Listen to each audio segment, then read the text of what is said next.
Hey there, YouTube. It's Captain Neckbeard, and I have finally made my build guide for the Unnatural Rogue, the Eraser Rogue, or whatever you want to call it. It is a sword and board rogue. Alright, without further ado, we'll go ahead and jump into the passives on this build. I went ahead and put 8 points into Cloak of Shadows. I put 8 points into Dusk of Shroud. These are both Glancing Blow. Alright. And then I went straight over to this. Now, I struggled with this decision a little bit. I had around 30% dodge chance, but a Glancing Blow strike is 35% less damage. I have over 100% Glancing Blow chance now with this, so it's a 35% reduction in damage. Seemed like a good trade-off to me. This is a skill that, you know, you can kind of mess around with whether or not you want to go with the dodge or the Glancing Blow, but that's why I did it for me. Then hop down here. Basically you'll get a chance to gain a stack of Dust Shroud, plus you'll gain each stack of Dust Shroud will add 50 dodge rating, plus a 5% chance on receiving the Glancing Blow. Like I said, I'm already over 100, but I do like the Dust Shroud, so yeah. I hop over here. We have the bleed chance. Now, this is a bleed build. This is designed to be a bleed build, and as a disclaimer, so far from what I've noticed, this is Rex graphics cards. Okay, I run a 3080 Ti, and this thing tears it up. Okay, right here, more bleed, more increased physical damage. Go over here, got the Crimson Shroud. Okay, grants chance to bleed on hit. Then I went here for melee damage leached his health and increased health leech rate. Go here if you drop below 70%. Now, I'd only put one into this, okay? But essentially, this is something that this is more for your dodge style build, okay? If you go out of this, I suggest putting more into this. Right here, increased dodge rating, increased damage while at full health, 90%. Perfection stacks, okay.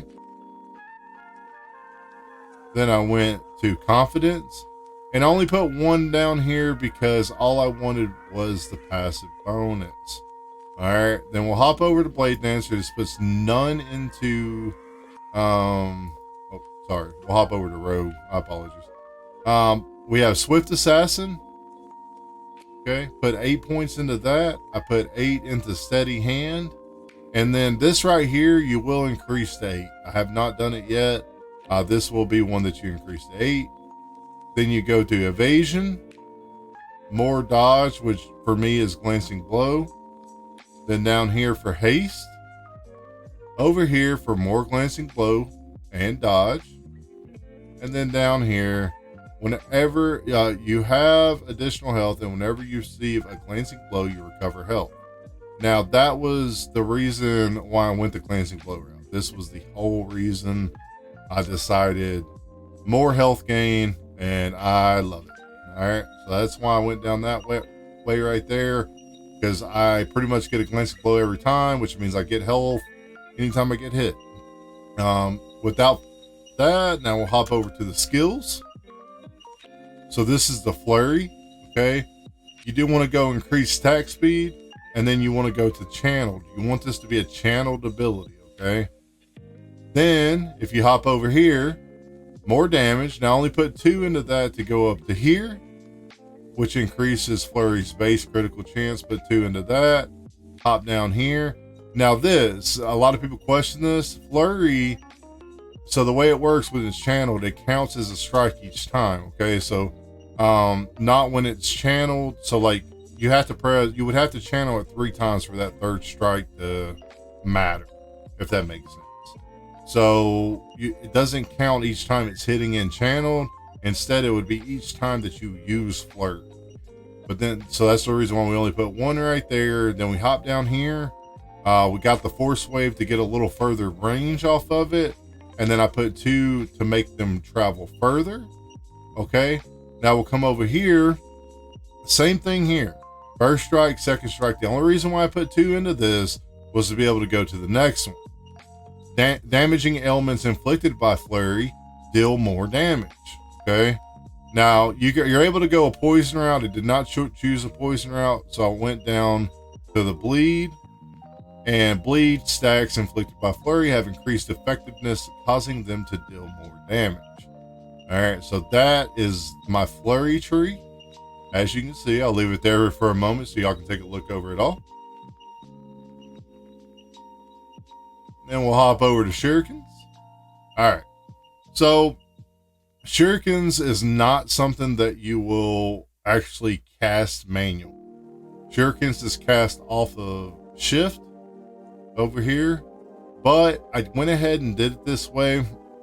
So the way we got a little bit of physical penetration, then we get chance to bleed, then we have throw additional, and then right here, I had it up here. Now this is something I've been working with a little bit as far as removing this one, because I don't think it matters.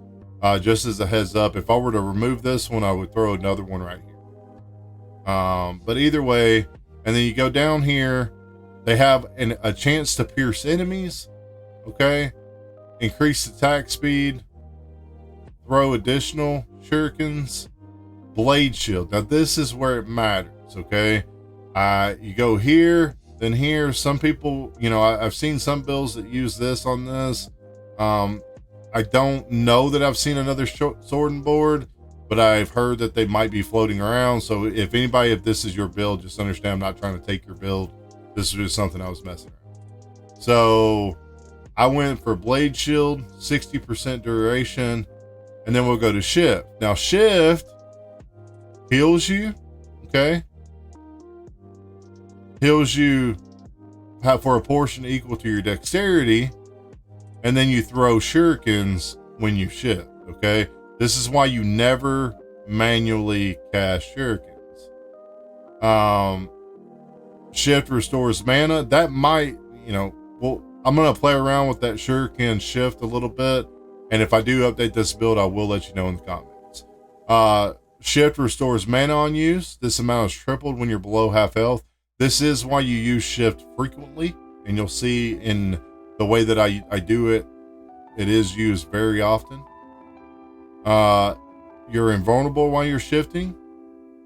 Then you have increased dodge chance while you're shifting. Okay, right after you shift. And this would be my tree right now for shift. Now, the next skill I struggled with, okay? I was using puncture. I did not ever use it. So I decided to start playing around with something else. And that led me to Umbral Blades, the new skill, okay? But I was like, how can I get Umbral Blades to work in a way that I want it to work? So what I've done here is I've kind of made Umbral Blades where they throw out where I want them to throw out, and they basically do a blade storm in that area, and they'll do some bleed. So you have a 50% chance for bleed. You can go down this way, but this is recalled blades, and that's the reason why I did not go down that way. I want them to stay out. So you take the 5 right here, okay?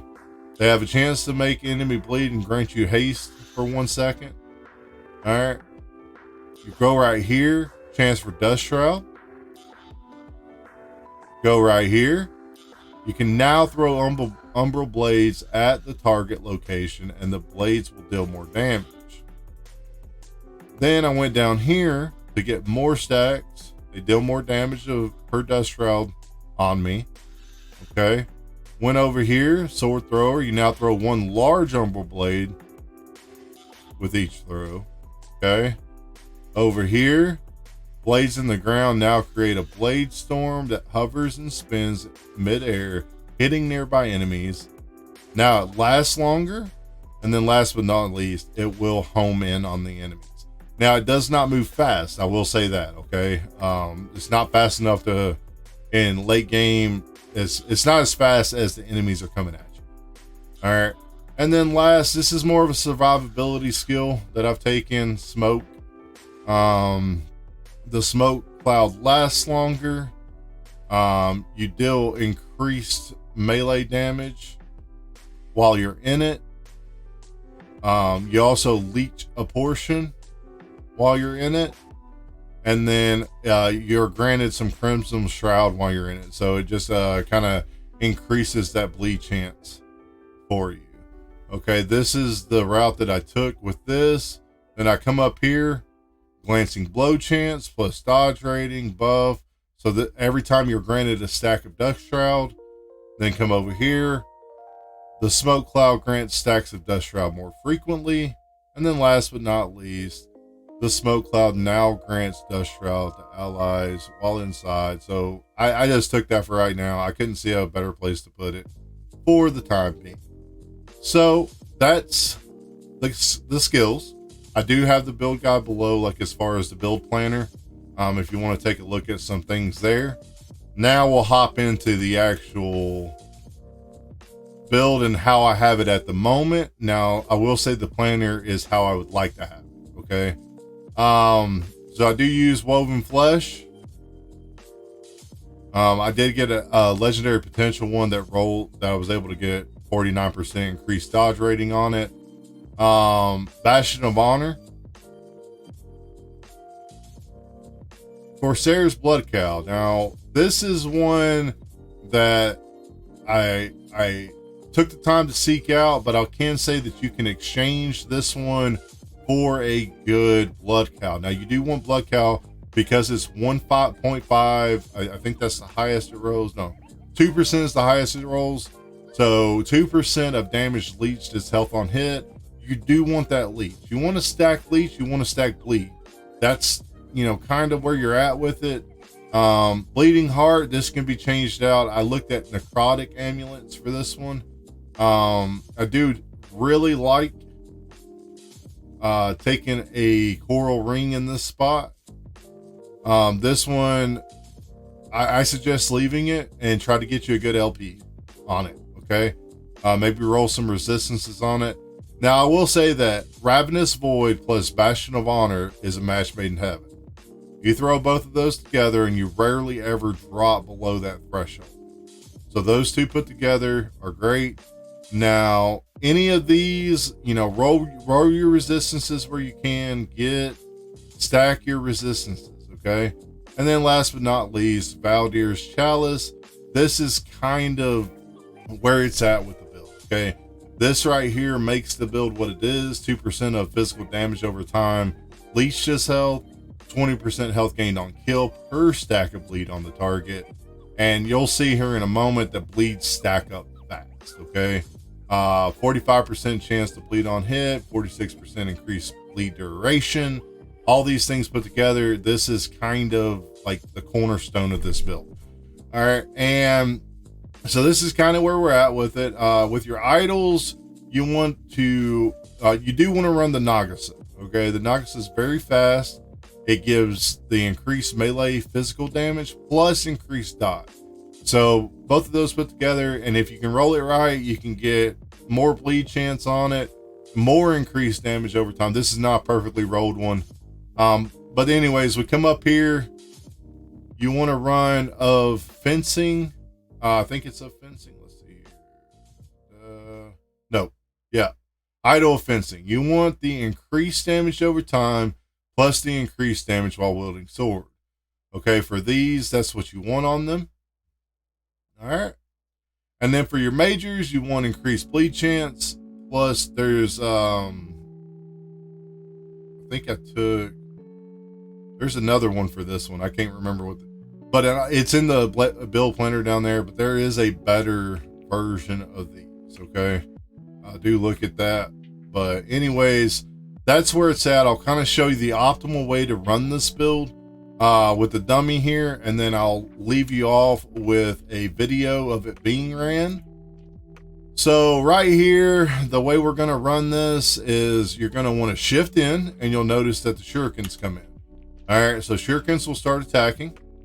All right, so the way I've been doing is shift in, umbral blades, and then go ham with flurry. Now you'll see that many stacks of bleed are on the boss.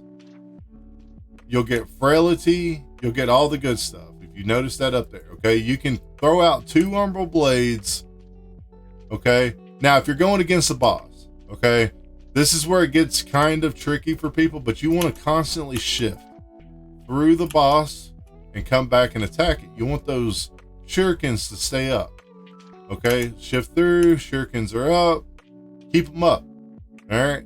Then, should you need more survivability, that is where your smoke bomb comes into play, and that's where you'll play it like that, okay? Your smoke bomb will help a little bit with damage, but it's mainly for survivability. So umbral blade, flurry, make sure that shurikens stay up, and that's kind of how you play the build, okay? I don't even have shurikens down here. That's why, like I said, I don't ever cast them manually. You just want to keep that up right there. Boom, boom, boom, boom. Keep it going. Keep it going. Now, so far with this build, I've been able to take up corruption to around 200. I have been able to beat tier 3 of the in-game dungeon. I have not been able to beat tier 4, but as you can see, these are my resistances. Okay. But without further ado, I'll go ahead and leave you with a little bit of gameplay footage so you can see kind of where it sits. If you have any questions or anything as we move forward with all this, do feel free to ask me in the comments. If you have any ideas for this build, anything like that. I will be moving to another build next, but this is where we're at, and I'll go ahead and leave you with this footage. I do hope you have a wonderful night and a happy new year. I hope you've enjoyed this build, and there will be more to come. Thank you so much. Have a great night.